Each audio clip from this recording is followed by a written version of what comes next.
Bonjour à tous, nous poursuivons avec la troisième Mishnah du premier Pérec. La Mishnah nous enseigne ici, après ce que nous avons vu, que lorsque quelqu'un a fauté involontairement, il apportera un korban khatat. La Mishnah vient nous dire qu'il y a ici parfois des korbanotes qui ne viennent pas pour une faute. Le cas que nous allons voir, c'est le korban d'une yoledet, c'est-à-dire une femme qui a accouché. Elle doit apporter un korban khatat. Entre autres, elle apporte un korban khatat et aussi un korban ola. C'est-à-dire que lorsqu'une femme a accouché, si c'est un garçon, elle doit attendre 40 jours. Si c'est une fille, elle attendra 80 jours, dit la Torah. Et lorsqu'elle sera purifiée, elle apportera donc un mouton comme korban ola et un oiseau comme korban khatat. Et si elle n'a pas les moyens, elle apportera 2 oiseaux, un qui sera korban khatat et l'autre qui sera korban ola. Korban ola est entièrement brûlé, comme nous le savons, comme nous l'avons vu dans Masechet Zevachim, mais le korban khatat va être mangé par les kohanim. Ici, la Mishnah nous dit yesh meviot korban veneichal. Parfois, il y a des femmes qui vont amener un korban et ce korban sera mangé. Donc le korban khatat sera mangé par les kohanim. Veyesh meviot, il y a des cas où elles amènent un korban khatat venon neichal, mais il ne sera pas mangé. Veyesh, et il y a des cas chez nan meviot, où elles n'amènent pas de korban khatat. Bien qu'elles ont fait une fausse couche, donc c'est yoledot, comme nous avons vu dans tous ces cas-là, parfois elles amènent un korban et est mangé, parfois elles amènent un korban et n'est pas mangé, parfois elles n'amènent pas de korban. Ça dépend.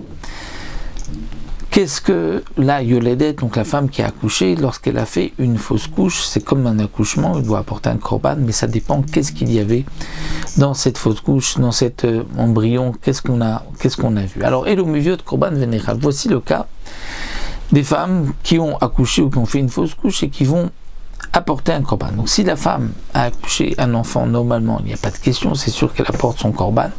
Si elle a fait une fausse couche, est-ce qu'elle doit apporter un korban ou pas? Alors, nous dit la Mishnah d'abord, Amapelet kemin bema chaya vaof, diviramir, pour Abimir, même si la femme a fait une fausse couche et l'embryon avait la forme comme d'une bête domestique ou d'une bête sauvage, ou bien d'un oiseau, eh bien nous dit Rabbi Meir, elle apporte un korban. C'est comme si elle a fait une fausse couche d'un enfant, d'un humain. Pourquoi?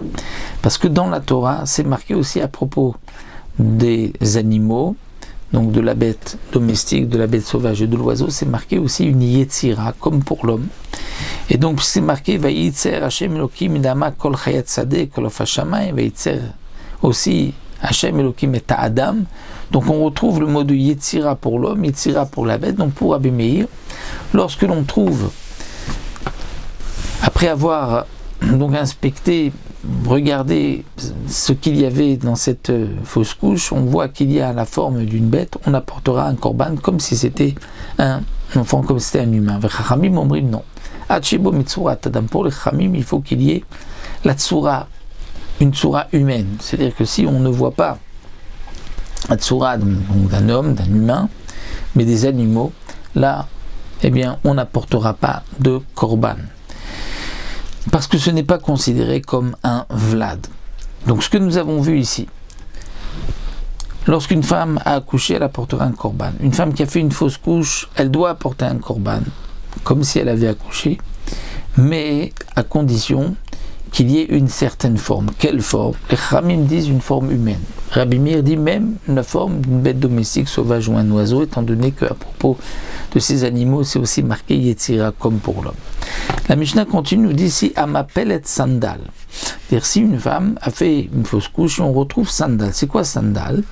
Dit le Barthénora, 2 explications. Ou bien c'est un embryon qui n'a pas une forme normale. Et donc c'est ça ce terme de sandal, c'est-à-dire sanouille, repoussé, védal et pauvre, si on peut dire. Autre explication, sandal, c'est-à-dire que c'est un morceau de chair qui a la forme d'une chaussure, d'une sandale, que généralement, lorsqu'il y a donc un vlad, mais un petit qu'il y a, donc il y en a 2, il y en a un qui a déformé l'autre. Donc lorsqu'une femme appelle sandal, elle a fait une fausse couche, c'est-à-dire qu'il y a donc comme ça un morceau de chair qui ne ressemble pas à grand chose, qui ressemble à une chaussure, Est-ce qu'elle apportera un korban? La Mishnah va nous dire que oui, elle apporte un korban, il sera mangé parce qu'on considère que ça c'était une fausse couche, c'était donc un enfant. Alors c'est vrai que les Mefarshim posent la question, mais si on dit que lorsqu'il y a un sandal, c'est qu'il y avait un autre embryon, donc elle doit apporter de toute manière un korban pour l'autre embryon. Pourquoi on décide, on parle de cette sandale, de ce morceau de chair qui a une forme de sandale? Alors les Mefarshim disent par exemple, si une femme a fait une première fausse couche alors qu'elle était donc l'embryon humain, lui, est sorti lorsqu'elle était encore non juive et elle s'est convertie, et juste après, elle a fait une fausse couche du jumeau qui avait lui la forme d'une sandale, et bien dans ce cas-là, est-ce qu'elle apportera un korban? Oui, mais via korban général, parce qu'on considère que c'est comme si elle avait là un bébé maître humain. Ou bien si une femme a, dans sa fausse couche, on a retrouvé chilia, on a retrouvé un placenta, mais il n'y avait rien à l'intérieur. On considère qu'un placenta, c'est sûr qu'il y avait un vlad, même s'il s'est un peu décomposé, qu'on ne le voit pas. C'est dissous. Les Shapir Merukam, on retrouve Shapir Merukam. Shapir, c'est une peau dans laquelle l'embryon se développe, et il y a les formes des membres. Donc ça c'est Shapir Merukam, on voit les membres Merukam. Ou Ayotse Mechutar, ou un embryon qui est sorti coupé, c'est-à-dire que la sage-femme n'arrivait pas à le sortir et elle l'a coupé en morceaux pour le sortir. Vechen Shifra Shepila. Et donc là, le chidouche, c'est que même une servante qui a fait une fausse couche, mais via korban vénéral, elle apportera un korban et il sera mangé. Quel est le chidouche de la servante? C'est qu'on aurait pu croire que, bien qu'une servante a les mitzvot, donc comme une femme, on parle d'une chifra kénanite, mais on aurait pu croire que c'est seulement les mitzvot qui sont pour les hommes et les femmes les mêmes mitzvot.